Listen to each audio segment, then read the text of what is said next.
I once heard the title of a book, Amusing Ourselves to Death by Neil Postman, and something about it lodged itself in my mind like a splinter I couldn't quite remove. Amusing ourselves to death. It sounds exaggerated at first, dramatic, alarmist even, until you look around.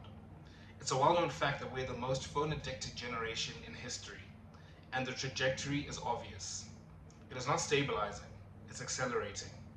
The device in your pocket is not merely a tool. It is an environment. It is the atmosphere in which your mind now breathes. I once heard someone say, your phone is a tool, but if you treat it like a toy, it'll treat you like a joke. But the truly disturbing question is not how much we use our phones, it's why. Think carefully about this. When was the last time you sat alone and wrestled with your own thoughts? No music, no podcast, no YouTube video murmuring in the background like a digital lullaby. Just you and the contents of your own mind. In the arena, facing the things you suspect are true but would rather not articulate. Could you do it now? 10 minutes? 30? An hour? Or would the silence begin to feel oppressive, like a weight pressing down on your chest?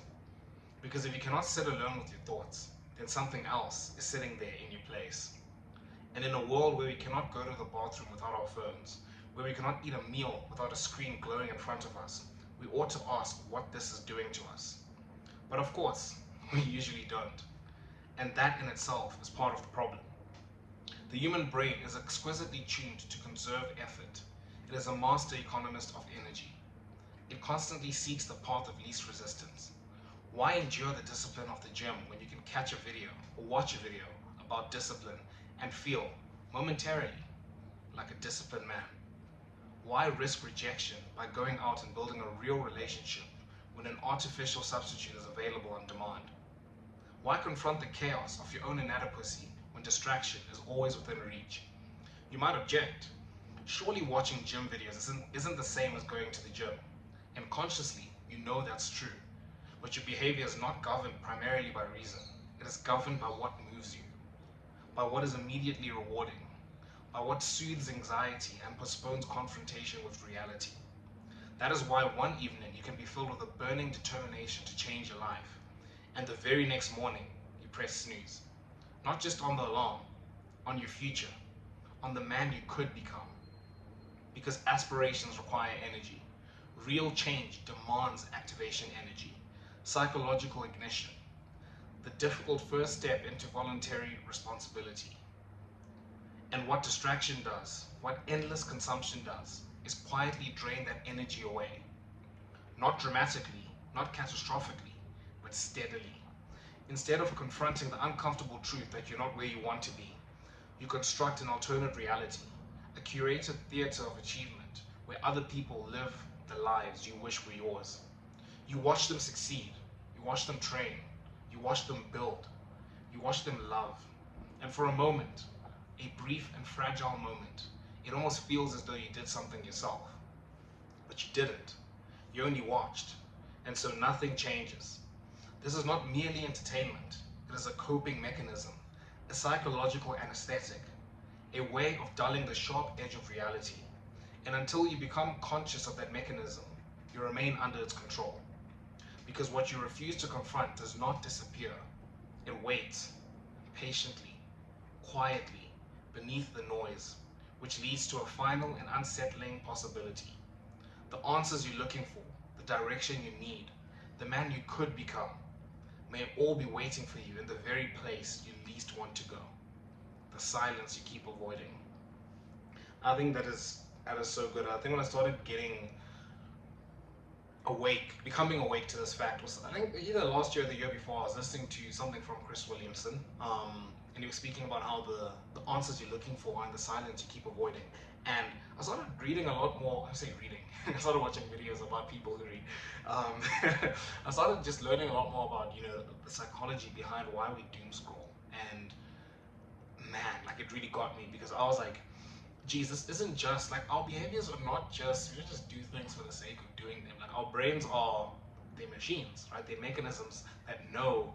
I think there's a part here where I spoke about how our brains always choose the path of least resistance. That's how we're programmed, right? We want to do the easiest thing so we can conserve our energy for things that are going to take up more energy. But the issue is when we just let our brain go on autopilot, something else starts steering it.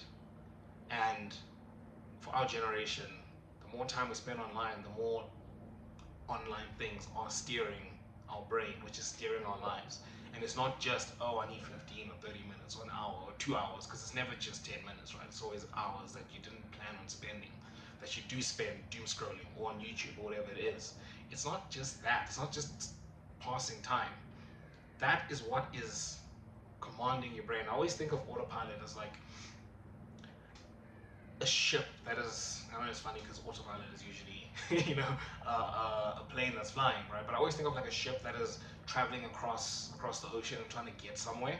And you set the compass, like when you first start, you're like, cool, I want to go like northeast at this many degrees or whatever it is, right? You set the direction, and then you can't just row, right? Because the sea obviously takes you to and fro, and if you do that, you're going to end up somewhere completely different, right? You need to constantly keep readjusting the compass. And the issue is when we watch, stuff on the phone, right? Like we always have that compass that's redirecting us to certain places. And when we stop being that compass, the internet and everything else we're watching on the internet becomes a compass. And I think that the deeper thing here is really like what we're hiding or running away from, right? Because we have these feelings, right? And that's the thing with the human brain. I love the song Heart of Worship where it just starts and says, when the music fades and all is stripped away. And as humans, we are confronted with that on a regular basis. But the issue is that we only confronted with that when it happens sporadically, right? When there's like a moment where you just feel yourself, your heart is just heavy, or you find yourself being emotional about something, where you're like, man, I hate where I'm at in life, or whatever it is.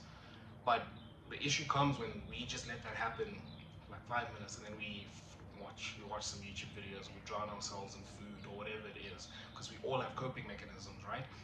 We drown ourselves in those coping mechanisms, and then we just carry on. Nothing changes. But what I was writing in here was I was just thinking about how we should challenge ourselves to actually get into the arena, right? Like confront ourselves. We're not capable of sitting by ourselves because, man, your brain is like, oh no, we're gonna have to deal with some very difficult realities, and we're gonna have to confront those. And instead of confronting those, why don't we just watch something?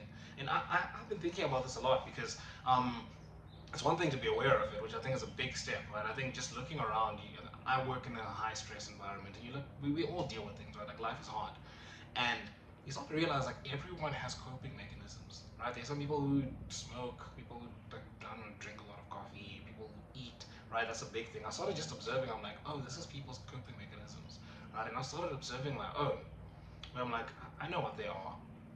I know what they are. And one of the things that I like doing, because I felt like this for a while, where I'm like, man, I don't like where my life is at. I don't like the person I am, if I can say that. Like I think like God has called me to more, and I could be more. And I'm constantly confronted with that. But the thing is, I don't let myself like confront it in like a space where I'm just sitting by myself and just thinking about it, or taking it to God. It's let me go watch, clips from like Harvey Specter, like people I look up to. I'm like, cool, this is somebody I want to be like. Let me watch them. Hopefully I can get some inspiration. That's how I always trick myself, right? Like let me watch something to inspire myself, right? Let me go watch, some sports highlights or whatever it is, right? People like just something motivating, and I'm always searching for it, like let me watch this thing that's gonna get me fired up so I can finally get that activation energy to do what I want to do.